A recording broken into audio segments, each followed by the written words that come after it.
So my initial thoughts when I heard the Duck House was opening at the Vaudeville Theatre were, it's a really, really weird time to open that show. It's a whimsical farce, and for me that seems better placed for the summer or perhaps the spring.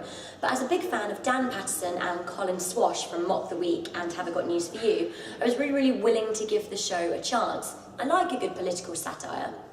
Now the first act was fine, if a little bit overdone. I mean, some of the jokes were quite obvious, but the audience generally were enjoying it.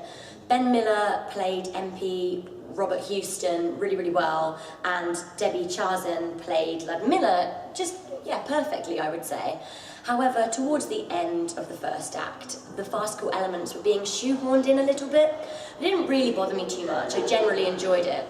After a 30-minute interval, the second act just took a beeline to Crazy Town. If I thought the first act was a little bit too much, the second act was a whole world of crazy in a way that you couldn't really enjoy. There were men dressed as babies, with camembert being smeared on them, with kind of giant pandas masquerading around, which didn't really fit with the first act, and to be honest, just seemed like way, way too much.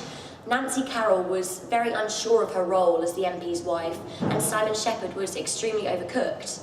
Diana Vickers in her role as the sultry Holly just seemed very, very confused about what she was doing and couldn't perform the role with conviction, which as an audience member made me feel a bit cringy about the ridiculous goings-on.